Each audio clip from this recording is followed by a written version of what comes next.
This was something that I learned from one of my like-minded branding and marketing specialists.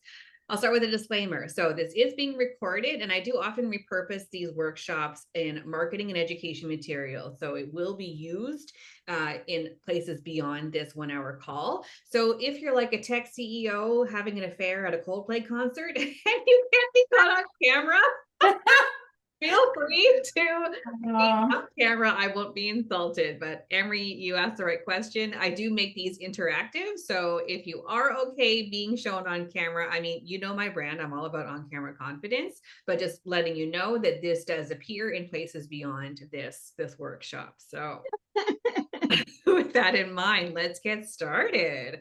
So this is conversations that convert. I spend a lot of time helping people with their branding and their marketing, but even with myself as a salesperson, I'm selling my own services. The best branding and marketing is only worth it if it lands in sales, right? If you get closed sales, if you're able to use this stuff to get the right people who are aligned to what you do and they're your ideal client. So I've spent a lot of time and attention, working on having clear offers, being clear of who I am, what you can expect when you're working with me.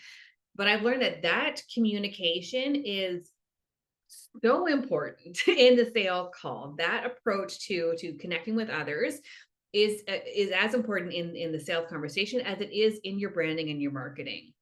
So today we're going to kind of start from the end and focus closely on the communication in the sales call. So here's what you can expect in the next hour. I'm going to share a little bit about me and how I'm bringing my communication expertise to the sales call.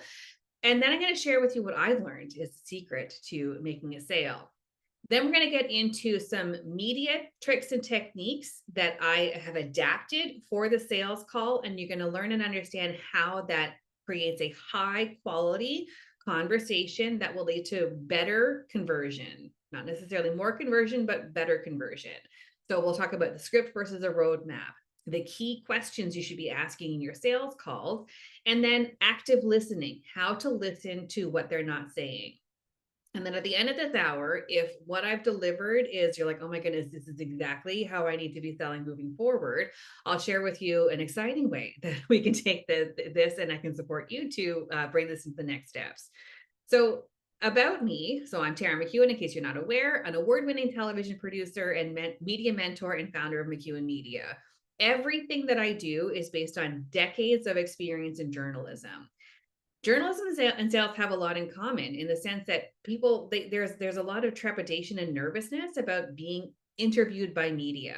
I'm currently working with one of the big banks in Canada on their communications team, and so much of the media training is just getting their spokespeople to not be afraid to be in front of a camera. Everyone's convinced that a journalist is out there to get you, or if in the case of social media, they're afraid of cancel culture. Sales has that same kind of concern and trepidation, when people know when they're being sold to and their guard goes up. But what sales and journalism have in common, yes, there are gotcha moments in journalism, but because some people in the world need to be gotten. Some people like Jeffrey Epstein and his entire, social network need to be gotten. We need to know when people are doing bad things. But if you're not doing bad things, if you're not doing something that needs to be hidden, you actually don't need to be afraid of journalism or sales calls. Both relationships are just two people on opposite sides of a conversation working towards the same goal. In a media interview, they're working towards sharing an impactful story that will benefit the general public. And in a sales call, it's two people who are working towards the same goal. Are we the right fit for each other? Am I the right solution for your problem? And is now the right time? So I want to take a minute. I'm going to stop sharing for a little bit because there is some intellectualizing around sales, but let's get real a little bit. How important are sales to you right now? And feel free to come off camera or come off mute.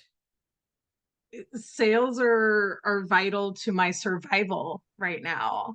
I Yeah. am staring down a divorce. I am, living somewhere where prices are going up. I am not financially stable or safe. I mean, Hmm. we're not talking thriving, we're talking survival. So Mhm. figuring out the right way to meet my potential clients where they're at Yeah. is a matter of survival. It is not a question of if I can make this work. It is Mhm. how fast can I make this work in a Yes. way that still feels good for both people Yeah. in the conversation. Yeah. Yeah. How about yourself, Jennifer? How important are sales to you? Well, I think it's, yeah, extraordinarily important. I mean, there's just so much noise out there now. I mean, you're Mhm. actually competing, not just like competition has blossomed, but then there's also things like AI and all of these ideas that homeowners, HGTV, this idea that things are simplified and just, a couple clicks. So it's about educating clients about the sales process, like actually about the design process and being able to get them to understand what we have to offer and how we differentiate ourselves. Absolutely. Yeah, it's the I identify with so much of what both of you are sharing. And for those of you watching the replay, think through how important sales are to you and what this current environment is. I mean, for me, it absolutely is survival, right? Sales are how I pay the bills. And there have been moments of my business where I'm like, I don't know how I'm going to pay anything this month. There's the uncertainty too. You're making your paycheck. The brain loves certainty. It loves knowing things. So when things are uncertain, when they're in flux, that does a lot for your energy and how you're showing up. And then there's also just, for me, it's the dream of what I want to build, right? I'm driven by something that's bigger than me. So sales makes that possible. All of these things are happening all at the same time. And Jennifer, I'm identifying too the changes that are beyond my control, trying Mhm. to keep up with this. So no, all of this stuff is happening, I think, for everyone while we intellectualize selling. The intellectualizing selling is kind of, it gives you some control over it. But I think it's also important to understand like this is also happening. The energy that you're bringing to a sales call is also happening. And no matter how disciplined, no matter how, you're checking all the boxes, you're doing all the things that you've been taught how to do, if you're not centered and right, it can still go sideways. So I'll do a vulnerable share of my own. So it was actually this time last year, Emery, I was in a similar situation with you where it's like, I have to make this work, right? If I don't make this work, I'm moving back in with my parents. Like this has to come together. Yeah. And there was an opportunity came to me. It was a potential client who was referred to me by a previous client. So a warm lead, right? Those are usually the easiest ways to work to secure business. But it was a little bit different because this warm lead came to me from a client who worked with me in the beginning. So how I worked with this original client is very different from how I work with people today. And because this is a warm lead, she hasn't been with my brand for a while. Many people who, by the time they get to the sales call with me, they know who I am. They've been with the brand for a bit. That education has been taken care of. So I knew that these were two things that I needed to kind of fill in those gaps. So I knew we're going to have a couple of calls. So we had an introductory call where I let her fill in the space, let her know, she let me know what she was looking for, what she needed. There was a proposal, there was a follow-up call. And in the moment, I thought I was doing all the right things, right? I'm listening to her problem. I know I'm kind of a solution, but here's actually how I work. So I'm doing the education in the moment. We agreed to work together. So I thought, oh my goodness, I finally landed. Like this magic formula of sales is fantastic. I finally made this happen. And then we started working together and I realized, oh, I made a huge mistake. This is not the right client for me. We tried really hard to make it work because I really liked her and liked her story. She really liked me and liked my vibe. But what she needed at that point in time was not what I offer. So we worked together for about 2 months. The challenge with trying to make it work in that 2 months is it takes up a lot, all your resources. It takes up all of your time and all of your energy to try and make something work that isn't the right fit. So the rest of the business was suffering. I wasn't nurturing the pipeline for the group coaching offer that I was launching at that time. And the other clients that I had, they were not getting the same level of attention as they were used to. So even existing business was starting to suffer. So that was my big lesson of no matter how much I desperately need the sale because I need that money to come in that month, it is not worth rushing to that decision. It is not worth working with the wrong person because the rest of my business will suffer. So in the last year, I've really built the skills that help me kind of have the discipline in sales calls to know and listen for what you're looking for is not what I offer. Or in some cases, we're working together about 5 years too soon. And even when we parted ways, she was like, I think in a couple of years when my business is in a different stage, that's when we can work together. But right now is not the time. So like even when we parted ways, it was on good terms. So that's what I want to share more of is basically controlling and getting grounded and centered, being in the sales call and just being open to the possibility that the sale will not come at this time, but how to position yourself so that it will come back to you in the right time. So this is where approaching things like a journalist is going to really reframe how to have these conversations. So sometimes we think of, a successful sale as when they say yes and we have their credit card information and money hits our bank account. To me, that's a definition of a transaction. That's not the definition of a sale. A sale is when your offer meets what they're looking for. Specifically, you have the solution to their problem and they're ready to take action on it right now. In the case of the client that was the wrong fit for me last year, she had a problem. She needed to fix it right now, but I was not the right solution. She needed someone who offered more traditional PR, who is interested in vanity metrics, who will get her on all the places. My work is a little bit higher quality. I'm interested in nurturing confident and charismatic spokespeople, two completely different ways of delivering the same thing. So that's where, when her business is running on its own and she's not actively engaged in it, that's when we can work together. That's when I'm actually a great solution to what she's looking for. But in that moment in time, not the right solution for that. And the interesting thing is both of us thought that we were being very, very clear in the pre-discussion eras. What we were doing though was listening for what we needed to hear for this to be something to move forward on, right? I was listening for her to say yes, and she was listening for any indication that I work with media and can get her booked anywhere. So this is where active listening. So hearing what you want to hear is not the same as active listening. Active listening is the most important skill in a media interview, and it's the most important skill in a sales conversation. Many people rely on a sales script. We have a certain list of questions that we have on the go that we guide people through because this is where we're going to be getting information from. Now, there are some businesses where it's a simple enough decision that it can go on a script, right? Your dentist calls you. When was the last time you're due for your 6-month appointment? When can you come in? That can be a script. In the television space, a script is something that is very, very contained and controlled. So if you think of like a 24-hour news station, of which I work for two, a script is basically, those 30-second headlines, right? An anchor talks about, an earthquake in Japan, destruction, casualties, blah, blah, blah, blah. And then there's pictures over top of it. So that script needs to be scripted because there's key information. They have 30 seconds to get that information across. So that's where the script, because it's tightly controlled and very contained, that's how that serves that function.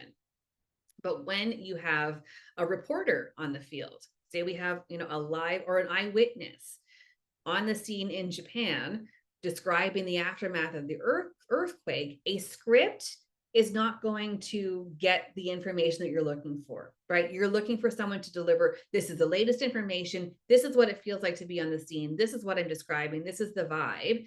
So the term that we use in television was the roadmap. So the roadmap, because you're still confined to TV time, the roadmap is still a clear direction that we're going to hit. So there will be a scripted introduction and then an end. You need to know this is how we're starting up and setting up the conversation, and here's how we're going to wrap things up. But in between would just be 3 or 4 different touch points to hit. and then some production indications of, we've got B-roll for this, here's the name key, here's the graphic, or whatever it was. Because they were touch points, but not scripts following one after the other, the anchor and the producer had the flexibility to structure the conversation based on the information that was coming up. So this is the energy I want you to think of in terms of your sales conversations. If your business can go and get by with a script, you can probably stop listening to this workshop. You're good to go with your script. But if your buy-in, if your client or your customer needs a little bit of it's a stronger investment, they need more time, they need a deeper understanding of your offer and whether or not it's the right investment for them right now. The roadmap is going to give you the direction and the flexibility that you need to let them fill in the space. Because here's the thing with this Venn diagram of your offer and what they're looking for. Oftentimes, especially in the branding and the marketing space, your offer is very much, on the surface. And even if you're doing direct outreach, you're basing your decisions on whether or not they're an ideal client for you based on what they brought to the surface, based on what they're willing to share publicly.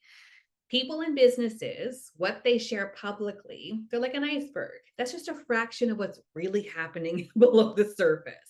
And as you know, when working with clients, by the time you're working with them, it's the stuff that's below the surface. That's what you're really dealing with. So even your marketing decisions, you might be pursuing someone based on what they're sharing publicly, but that's not what's happening in the background. Your sales call, because that is when you are in direct conversation with them, that is your chance to get a sense of what's really going on below the surface. That is your opportunity to decide for yourself and diagnose for them, am I in fact the right solution to your problem? And are you looking to fix this at the right time? People don't always know this. So this is your opportunity to kind of diagnose and be in the driver's seat. And this is how your sales calls, you can have more control over it. And it's your last chance to qualify, are they in fact the right fit?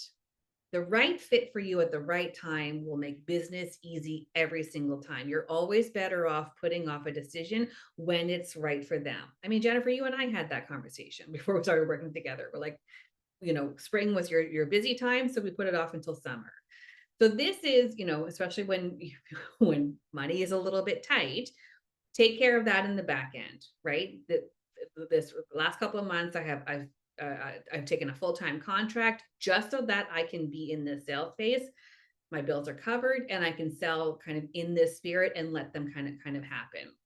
So it is about, controlling where you're coming from so that you're having these open and honest conversations with your potential clients in these sales conversations.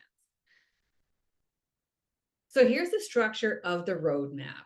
You want to begin with a clearly defined goal because, again, these are sales calls. They're not check-ins. You're not networking. You're not warming up the lead. The relationship is warm. You're ready to make a decision. So as the seller, you want to be in control of this conversation. Similar to an anchor in a newsroom or on a newscast is in control of that conversation. So you want to begin every sales call with a clearly defined goal. Outline how long the call is, what information you need from them, and then guide them towards a decision. So begin with a clearly defined goal. Throughout the conversation, you're going to listen more than you speak. I'm going to share with you 3 key questions that you can use to get them to open up and keep the conversation moving forward. You want them to open up, but share the information that you need to diagnose, am I the right solution for your problem? And are we working at this the right time for your business or for your life? So I'll show the difference between open-ended questions, clarifying questions, and qualifying questions. The goal for every sales call is to have them make a decision. The decision isn't necessarily working together. The decision is always, what is the next best step for you going forward?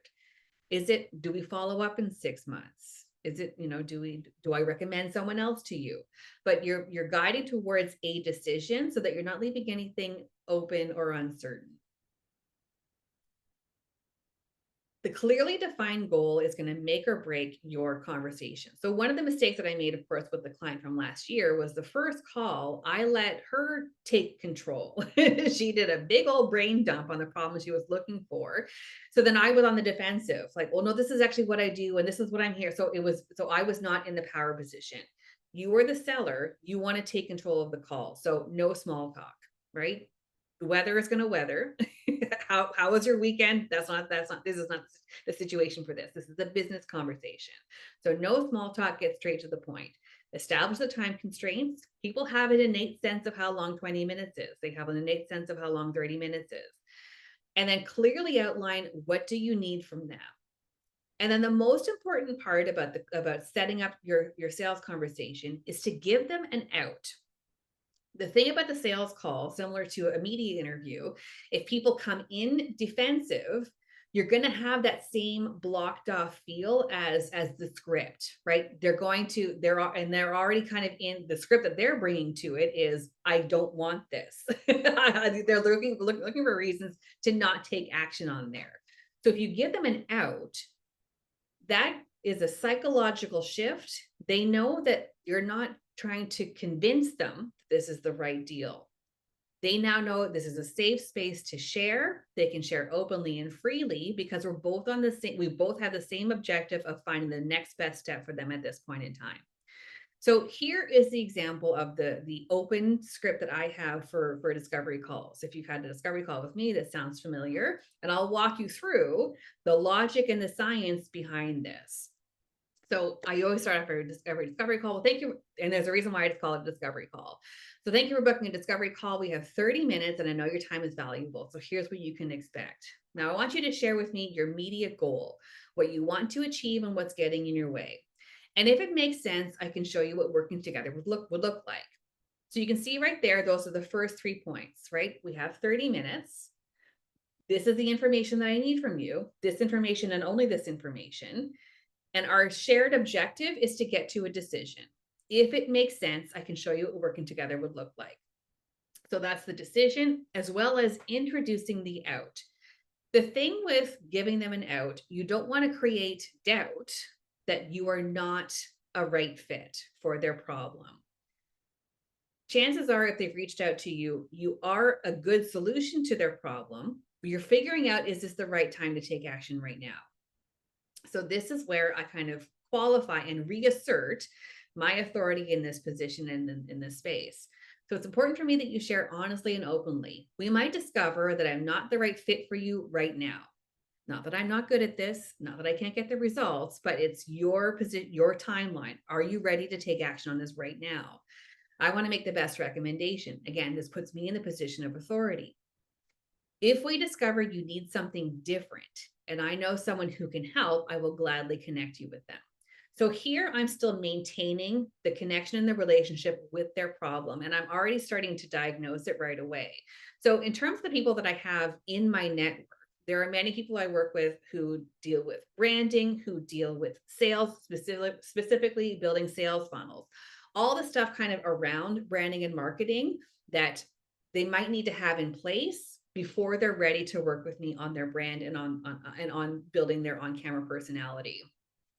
So the few times that I've recommended someone else are when, especially if it's a business where they're not situated to scale, right? If they're still doing everything on their own, a lot of attention, it's just, they're not going to be able to capture all that business. The other time I've kind of recommended someone else is if, or put off business is if they're currently working with someone on their brand story. I'm like, well, then 2 people working on your brand story is going to create confusion. You come and talk to me when you're ready for implementation. So this kind of clarification requires a great deal of understanding what phase of their journey they're right for you to do the best work possible. And if there's someone who needs to get them ready beforehand, have these people in your arsenal, have these people in your network so that if they do need to go work with someone for a little bit, by the time they're done working with you, it's a chance for a referral back to you. You're always trying to reassert that it's not about, I'm not doubtful of my ability to create results. We're just diagnosing, is this the right time for you? So every single time I've done this, I can see the people relax right away, right? They're not being, it's not a high pressure sales call. And they do share openly and honestly. They also know to keep it focused. We're talking about your media goal in general, right? I'm not looking at business development. I'm not going to tell you, what platform to be on. I'm diagnosing what is your goal and am I the right vehicle to get you there? Is there anyone on the call who would like to try doing your version of this opening? Emery, sure. I'll put this, yeah, I'll put this up. Or would you rather follow, which slide would be more beneficial for you? No slide. The other one. The other one? Okay. Hang on, let me reset this. I have my screen all split because I'm like taking notes and stuff.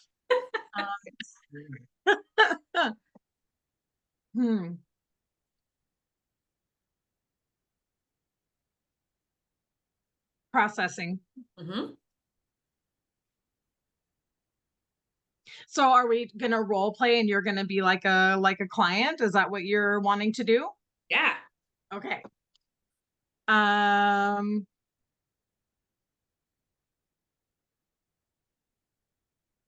right. I'm just gonna process it in the moment as it's happening. Here we go. Hey Tara, thanks for thanks for scheduling the discovery call. I'm glad to chat with you one-on-one finally. Oh, me too. I've been following your content for so long, Emery. You are so funny and hilarious. And I've been a fangirling for you for so long. We're already getting into small talk. Yeah. And I feel like that would have already just been enough. And then I would do it. But I feel like no small talk, like zero small talk. Zero. Is, okay. Yeah. So it's counterintuitive. And I think especially for women, we love our small talk. It's polite to do small talk. Small talk breeds familiarity. Small talk puts us on the same level playing field. You are the authority in this. Okay. All right. I found my little phrase that I think I can use. Hey, Tara, thank you so much for scheduling this and getting us started chatting. Before we start, I just want to quickly outline a couple things. So this is a 30-minute call, and I want to make sure that we're on the same page about where this call is going to lead us. You've been coming to my webinars, you know how I work. We know that we're a good fit as far as values go. What we don't know is if I'm the right fit at this time for whatever your current struggle is. So that's what I want to explore with you today. I got chills. That was so good. And as the person on the receiving end, you brought up so many good things. We've already had a relationship. You've already been to my webinars. What I don't know is you. So you're already inviting. You've heard from me for a long time. Now I want to hear from you on these specific things. That was brilliant. But I love how, until you go through the motions, you don't quite know how it feels like on the other end. So this is where role play is so important. I'm sweating. Use this, so you'll get the replay. So just type that out and have that as if you're going to use any script, have that, because when you can take control of the call, then you're in the driver's seat for it. So I'm so glad it's recorded because I think I blacked out at some point. I don't know. Well, in my script, I've used this so many times that it does kind of roll off the tongue, but it does take practice because this isn't our usual way of having a conversation with someone, but this also isn't a normal conversation. It is a very specific use in conversation. So well done. Oh, okay. So once you've got the opening, you're getting them ready to start sharing. Now you want to again use some journalistic techniques to because really it is about having them fill the space with the right information. So there are 3 key questions I want you to understand: open versus closed, clarifying questions, and qualifying questions. So closed questions, similar to the script and the roadmap, closed questions are exactly that, right? They're very closed. They're very practical. They tend to be focused on time and money and the specifics of the investment that they're going to be making with you. So who can I get another volunteer to role play what it feels like to be on the receiving end of closed questions? Yeah. Okay. All right. So Jennifer, in this case, pretend you're calling me and you know you're calling me with your media goal, and I'm going to ask you these questions. So thank you so much, Jennifer, for booking this discovery call. You know, I understand that you want to be more visible and stand out in your field. So I got to ask it, what is it costing you to not take action? Oh, well, I've never thought of it like that. I don't really know how to answer that. Okay, let me try it a different way. How much of your time are you spending on this problem? Well, that's kind of why I'm calling you. Like I don't know where to start. I'm just not sure what I want to do. Hmm. Well, let me try and get some clarity. Let's just start with, do you want this? Yeah, of course, of course. I mean, that's why I reached out to you. I like your work. Okay, great. So, So so you how, get closed answers, All, right?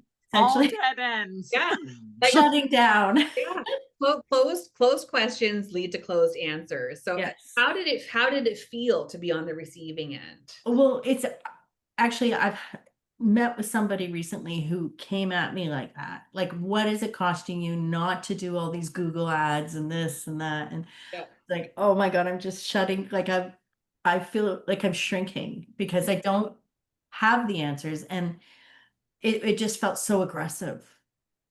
Absolutely. Yeah, Yeah. absolutely. And yeah, I just I feel like and I'll share too like when these questions are useful.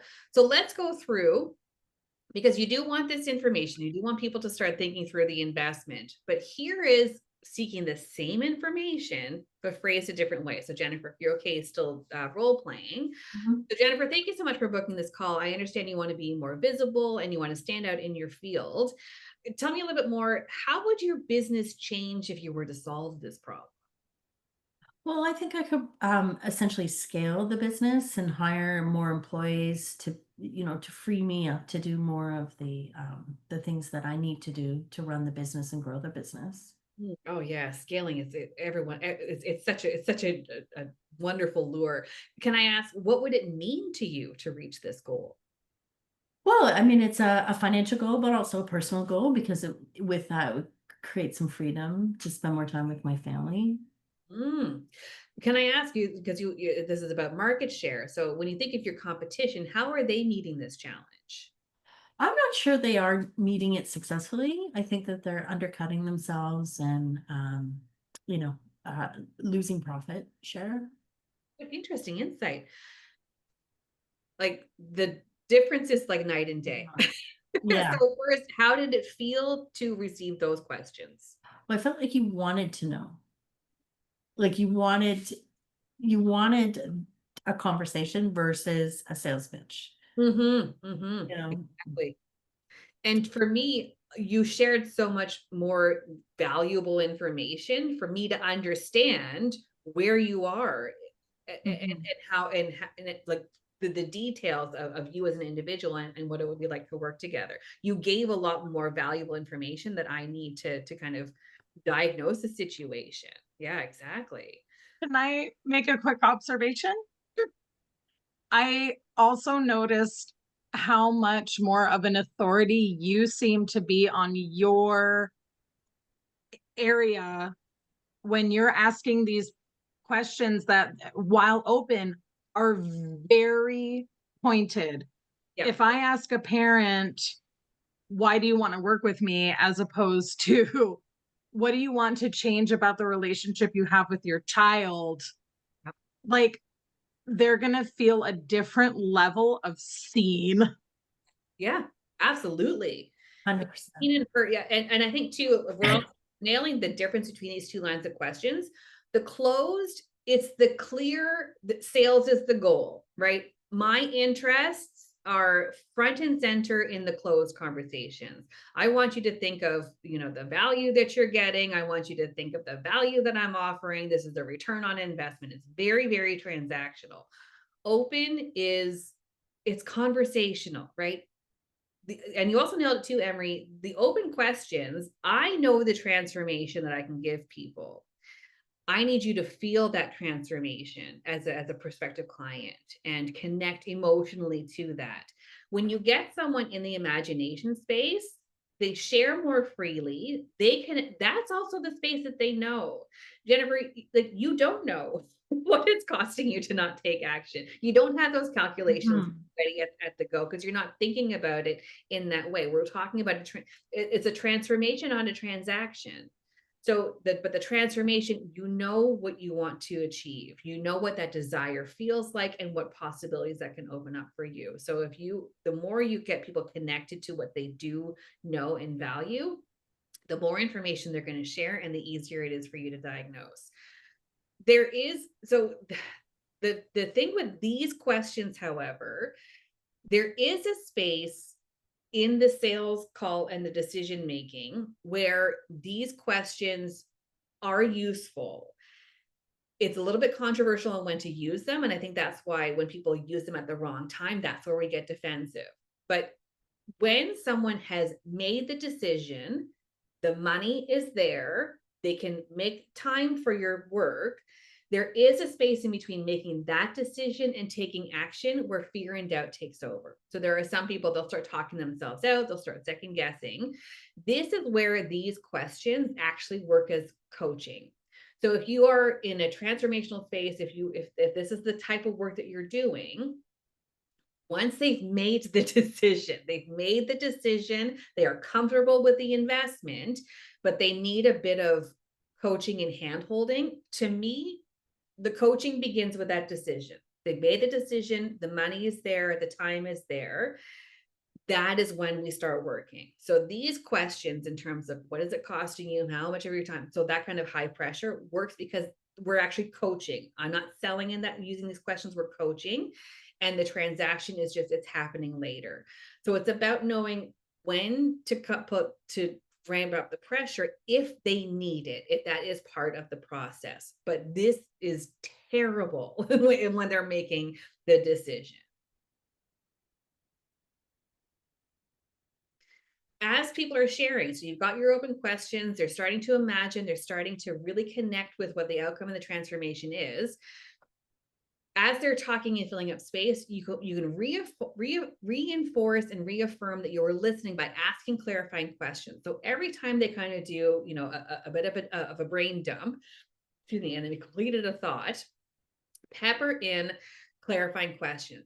What I'm hearing is, and then paraphrase what they just shared about the transformation, what they're dealing with. It's important to use the words that they're using. So if you're taking notes, take accurate notes, write down and use the exact same words that they're using. This works two ways. So one, they feel like they're being heard and understood, which is the best part about active listening. And then for you as the seller, you're clarifying, am I understanding where you are? Because again, you're diagnosing, am I the right solution to your problem at this time? So throughout, ask clarifying questions. What I'm hearing is is this accurate? So this works at, strengthening the relationship. We're on the same page, we're working towards the same goal. And you're just doing this kind of diagnostic checking throughout, making sure that this is in fact the right situation. Now, sometimes there will be still resistance on this call. So this is where you're going to pay attention to what they're not saying. So especially in the case of, the personal and professional development world, it's easy to say, I don't have the time or money. It's easier to say that than it is to say, I'm afraid that I'm not going to like the change. I'm afraid I'm not going to like who I become after working with you. So as they're sharing, and wrapping their head around, this transformation, this outcome that you can provide, pay attention to their body language and their inflection. So what would be some examples of body language where they're starting to feel that internal resistance of, this is, it's too good to be true. I want this, but I'm kind of afraid of this. What would be some body language signals to look out for? Yeah, Emery. I see them, they'll literally lean back in their chair. Mhm. Mhm. Yeah, and they become restless Yeah. or start checking their phone or, you know what I mean? Like looking for a distraction. Yeah. They're literally looking for a way to leave the conversation. Yeah. Yeah. Inflection too. I find sometimes if someone, if you, when you look back at the conversation, Jennifer, there was a huge difference in tone from the closed questions to the open questions. Mhm. When someone's feeling defensive, their inflection, it's a little bit more robotic. It's a little bit more, transactional. Whereas when they're feeling it, when they're into, when they're in flow, it's more fluid, it's more dreamlike, it's happier. So you're paying attention to what's inner dialogue is happening, because those actual words might not come through, but it will show up in their body language and their inflection. Time and money is an interesting resistance because in some cases, it's the easy out when, there's a deeper inner battle happening. But we also know time and money is a real thing. Like some people just don't have the time. And in a lot of cases, people just don't have the money. So right now, I regularly am getting SEO experts who want to take care of my YouTube page. And I'm like, there are no, not right now. I do not have the money to go viral on YouTube right now. It's not a priority for me. So time and money, yeah, there are other, I've been in other, sales workshops where, that's where those high pressure closed questions come in. You want to, get them to think in terms of, where they could get the money and find the time. This is where my preference is actually to use qualifying questions. So again, this comes down to the timeline. You're coming to me for a reason. You're interested in what I do. This might not be the right time. So if time and money is a resistance, I always ask, what conditions need to be right in order for this to be the best decision for you? So this is where they go into the logic space, right? We're not getting into the deep feelings, especially if you're a coach, you're working with the deep feelings once the money has changed hands. We're not coaching in a sales call. So they're going to that practical space, but then now they're in control, right? What does need to be in place for this to be right? What does need to be in place for me to show up fully and get the best results out of this relationship? Right? For me, the qualifying question, because I'm very collaborative, we start working right away. If I'm, constantly rescheduling because you've got a busy work schedule, we're not going to get any results. So this, the more I use this, it always comes back. So, and towards the end of last year, same thing. I had a sales call with a potential client. She was into it. She loved what I offer. She's followed me on social media. She's like, I'm in, I'm in, I'm in. But the resistance was around the money. So I asked what conditions need to be right for you in order for this to be the best decision. And she stopped and she thought and she said, if I meet my sales target in Q1 of next year, I'll have the money in place to pay for your services. And guess who contacted me at the end of her quarter? I didn't have to follow up. She called me. She had to sell me on it. I'm like, are you sure? Are you sure this is right? So this is again, it's consent-based selling. It's open communication, right? We know I'm the right solution for your problem. Now is not the right time, but someplace further down the line will be. So this is where when some people feel the pressure to get the sale in that moment, it's from a lack of security. It's a place of insecurity. You're not convinced that you're the right solution for their problem. And if you don't get the sale right now, they're going to disappear. But every single time someone has said to me, if they've set a deadline for themselves, they've been there. One of those people is on this call right now. So you can rely on this. So again, especially, you're dealing with adults, you're dealing with humans, they know when is the right time for them. You're not making that decision for them. You're guiding them to make that decision for you.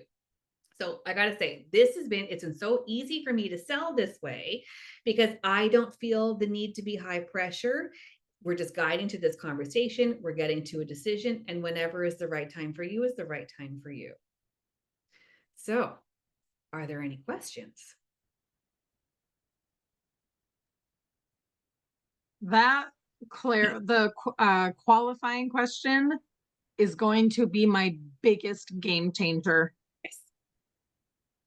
I am my flabber is gasted. This is exactly the missing puzzle piece for me. I'm so excited to use that. Yeah. And you better believe I will be blowing you up in an email after. Yeah, and you know, it is about you having the grounding and the discipline. If it's 6 months, if it's a year from now, that's okay. But know that it'll be there 6 months, a year from now. Because at the same time, like sales, it's a daily action, right? You are always putting your offer out there, feeding your pipeline, nurturing your pipeline. So the easier it is to be in that space, the more you're gonna feed the pipeline and have people ready when they're ready. Yeah, it's a bit of an echo to giving them an out at the beginning, right? I might Yep. not be the right fit for you. I might not be the right fit for you at this time. But the more that they kind of make the decision of when is the right time for them, especially in the B2B space, they know what they're dealing with. And in many cases, if it is a money thing, they now have a goal, right? I know how Yeah. much I need to have set aside. And, you know, the universe has a way of delivering these things. So, but yeah, to me, it's a kinder, gentler, honest, and authentic way of selling. It's easier for me to have these conversations, and I think it's easier for people to be on the receiving end. Yeah. The other thing I think it's doing, I think it's doing some heavy lifting around that the two people who are coming together, just because we are service providers does not mean that we are solving their problems for them. This is a collaborative event, and this language holds them responsible for their part in this interaction and for the coming relationship. Mhm. And for me, that is wildly important because a lot of parents get it so wrong where they think, I'm just going to come in, tell them to say bippity boppity boo, and everything will change. And then they're very surprised when they have to look deeply into the mirror and do that shifting themselves. So, this language helps appropriately prep them for that without me having to coach it before I'm their coach. Exactly. Yeah. Yeah, and I think inviting them into the solution as well is a way to elevate the service you deliver. I mean, Jennifer, that's the work that you do with your design work. You know, you're elevating. People know what they know, but you elevate what's possible. Oh, exactly. They may not be even sure what they're looking for. They just know they want, landscaping, but it's like, okay, so let's pull it apart and find out exactly how you want to feel in the space and what you want to accomplish and what you want to do. Yeah, which I think takes some of the pressure off to do the educating in the sales call. I think that's what Mhm. that I kind of learned too, you know, from that bad experience last year is if I'm educating in the sales call, again, it's not the right time, right? Your brand is the place for education. And to your point, to both of your points, sometimes the education happens after we're working together, right? It's we're discovering things along the Mhm. process and leaving that open. So yeah. When you said that the brand should be doing the educating ahead of time, it took me back to that Obi-Wan versus Yoda moment thing. I don't know if you remember that was like pivotal for me. Oh yeah, that's in the greatest hits. That's canon. The other thing too, because starting from the end, and how you're going to sell and what the sales conversation needs to be, I've learned too that really helps inform what the branding and marketing is, because then you're clear on like what actually do they need to know about you to get to that point. And that's what you how I structure the marketing around that. Yeah, the interesting thing is too. So with the full time contract position that I have, I'm seeing my offer possibly as a corporate offer as well. So I'm kind of using this time to be like, I wonder if I should start selling this to banks now too. Anyways, that's a conversation for a whole other time. But I think as with anything, if you start at the end and then work backwards, what do you want your sales call to be? And then how can your marketing feed into that? That's kind of how this works into my work overall. I can teach. That's like one of the number one things that I teach to parents is working backwards from a goal. But how dare you suggest I do it for myself and my business? Sometimes following your own advice will always steer your business in the right direction. The audacity to attack me in my own home. Well, here's then how I can support if putting this into practice and putting this into action is what you are looking for at any point in time. So this is something you can sign up for and get started on whenever it's ready for you. So this time last year when I was like, there has to be a better way to sell, I did this and now I've adapted it for myself. So the 30-day story selling challenge. So it's $250 to sign up. For 30 days, you'll be paired with someone else who is in the challenge, and you take turns doing these sales stimulation calls. We experience this in the workshop. When you get real-time feedback on what it feels like to have these questions and the way that they're phrased, you get incredible insight into how you're selling in a way that you're not going to get feedback from client. Like the feedback you're going to get is you get the sale or you don't get the sale. But when you get this from another business owner who can give you feedback on, well, slow down. I felt heard. I didn't feel like you were listening to me. You're getting that feedback in real time.